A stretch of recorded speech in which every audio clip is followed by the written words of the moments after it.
Too bad parenthood doesn't come with a manual because it often feels like a guessing game. And there's a lot to know, especially about kids' developmental stages and whether or not they're being met. And our next guest is someone that can answer those questions. I talked with Dr. Teresa Brennan about her specialty in developmental pediatrics. Take a look.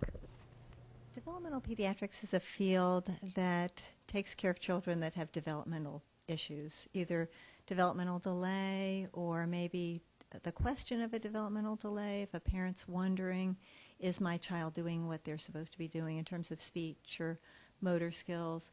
And we also take care of children that may have problems in school, either attention problems, some behavioral issues, and problems getting along well with other children or socializing. Now, what are some warning signs that a kid might need to come and see you? Well, one big group of warning signs are if the parents feel like the child's not meeting their milestones the way they should be, either not speaking as much or as well as they think they should be, having problems with their coordination, either their gross motor coordination or their fine motor coordination, coloring or writing. If they're having problems with behavior that really are beyond the scope of what the family feels like they can handle. And I always encourage families to talk with their primary care pediatrician or family doctor about their concerns, and then we always look to them for the referrals for us to see the child. And another worry, too, is whether the kid is socializing with kids his own age or her own age, right? That's right. And a lot of times families will notice that there may be differences in the way their child's doing when they're with their child with other children around them or in a group. And if their child's just not paying attention to other children the way the other children are, or not interacting with them as much as the other children are, not keeping up with what the games are or what's going on in a group of children, those are all warning signs that are really important for them to discuss with their primary care doctor. And as a parent, if somebody does come here and brings their child, what is it like, coming to see you? Okay. Well, we do a pretty extensive history, a medical history and a developmental history and a behavioral history. And if they're in school, what kind of history do they have with their school experience?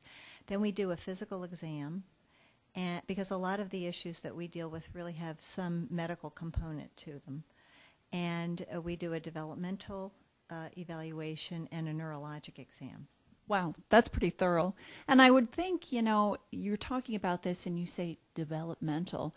It's important to go and seek somebody out because it really does focus on the child and how the child grows and becomes an adult someday, right? That's right. And a lot of difficulties, if they're addressed early, can really, the children can do so much better when they get services early on in life. If a child's not talking as much as they should be, if they're having trouble relating to other children, the sooner that we can get those children help in terms of therapy or some school services or the right kind of a behavioral approach, or even just helping the families understand why the child is behaving or acting the way they are, things can be much, much better.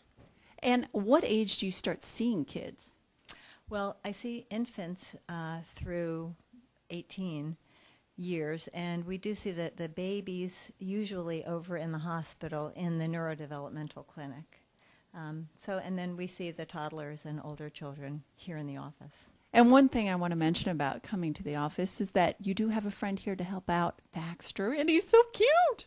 We do. We have a therapy dog, Baxter Black, and Baxter is here as a companion for all of us. He is just a very gentle and very calm, certified therapy dog, and he is in here for families that are comfortable with dogs. Now, some children are not comfortable with a dog, and they were more than happy for Baxter to wait outside with Tammy if they're either afraid of him or if they're allergic to dogs. So we always check with the family first to see if it's okay for Baxter to sit in. But he's just a very calming presence, and a lot of times he'll put the child to ease, or the family, everyone is just more comfortable.